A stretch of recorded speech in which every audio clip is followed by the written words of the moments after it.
लोग पूछते हैं हम मानसी सेवा कैसे करें, हम ध्यान कैसे करें, हम लीला चिंतन कैसे करें। हम आपसे अपने हृदय की सच्ची बात कह रहे हैं। जो इस अष्टयाम का भाव से दर्शन करेंगे उनका लीला में प्रवेश हो जाएगा। बस ये जो देख रहे हो इसको बार बार इसके ध्यान की आवश्यकता है, इसके चिंतन की आवश्यकता है। सब काम बने रहेंगे। बहुत से लोग होते हैं, क्या करें महाराज जी, वही आपके याम का समय है, वही हमारे नित्य नियम का समय है। अरे भले आदमी, नित्य नियम करते करते कितने जन्म बीत गए। ये साधन का फल है क्या? नित्य नियम आपका साधन है, और ये जो आपको मिल रहा है ये साधन का फल नहीं है, ये आपके पुरुषार्थ का पुण्य का फल भी नहीं है। यह केवल युगल सरकार की और उनके अनुग्रह विग्रह रसिकाचार्यों की अहेतु की कृपा का फल है। इसलिए इसमें बहानेबाजी नहीं कि हम 4 बजे से तो अपना माला फेरते हैं, नियम करते हैं। आप यदि भगवत सेवा में, भगवत लीला के अनुभव में आपका नियम आगे पीछे हो जाता है तो उससे ठाकुर जी अप्रसन्न नहीं होंगे, क्योंकि आप कोई प्रपंच में तो समय नष्ट नहीं कर रहे हैं, आप उनकी सेवा में ही समय सार्थक कर रहे हैं। और वस्तु एक है, युगल सरकार जो श्री सीताराम जी हैं वही युगल सरकार नित्य निकुंज बिहारिणी बिहारी जी हैं। जो सहचरियाँ वहाँ हैं वही सहचरिया यहाँ हैं, जो वहाँ रस है वही रस यहाँ है।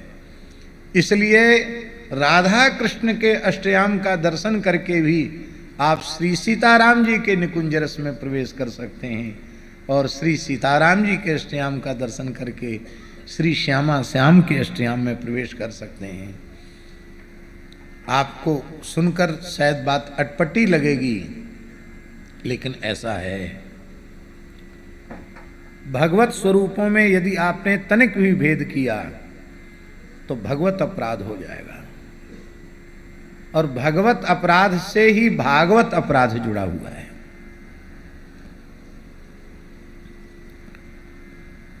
अनजाने में भागवत अपराध हो जाता महाराज जी, अनजाने में। कथा में, लीला में जो लोग बैठे हैं उतने ही लोग तो नहीं हैं। नित्य सिद्ध रसिक पूर्वाचार्य वृंद, भगवान के नित्य परिकर, नित्य पार्षद भगवान की कथा में बैठे हैं, और वे सब भगवत स्वरूपों के उपासक हैं। आपने यदि राम जी की महिमा ज्यादा गाई और भगवान नारायण की महिमा को कुछ न्यून कर दिया तो सिर्फ ध्रुव जी महाराज बैठे हैं, उनको कितनी पीड़ा होगी।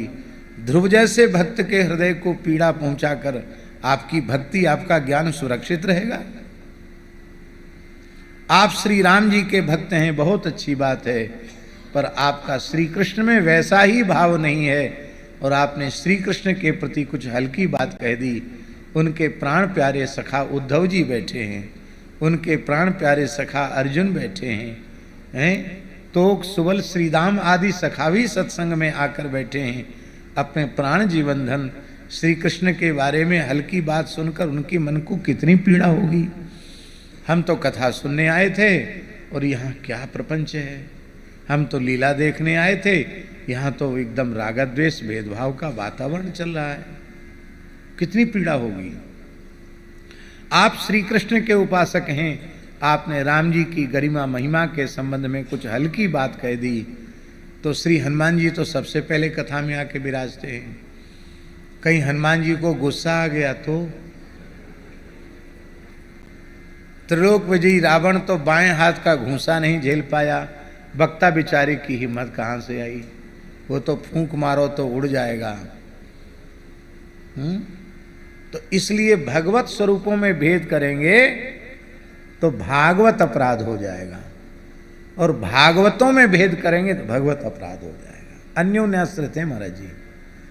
इसलिए अपने आराध्य स्वरूप को सब स्वरूपों में देखना, ये अनन्यता है। पर आराध्य के स्वरूप से और सब उन्हीं के स्वरूपों को पृथक कर देना, भेद कर देना, यह एक प्रकार से अपराध है।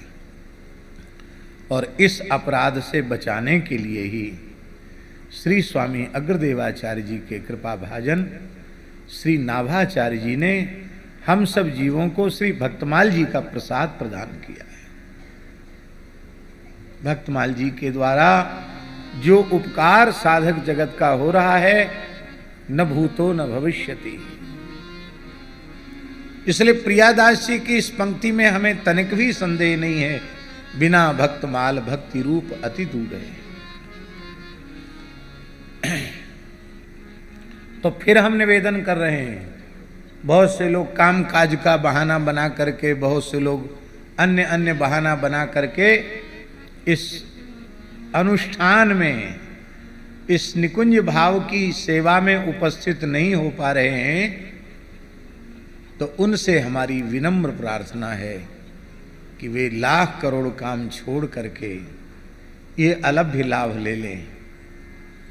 ये जो श्री सीताराम जी का अष्टयाम, जिसमें प्रधान भाव श्री स्वामी अग्रदेवाचार्य जी का है, और उनकी परंपरा के जो परवर्ती आचार्य हुए हैं, अवध मिथिला चित्रकूट रस के उसी भाव के अग्र जी की परंपरा के रसिकाचार्य वृंद, उनकी वाणियों का आश्रय लेकर के यह भाव हम सबके नेत्रों के समक्ष प्रकट हो रहा है। माई मेरे श्याम लगो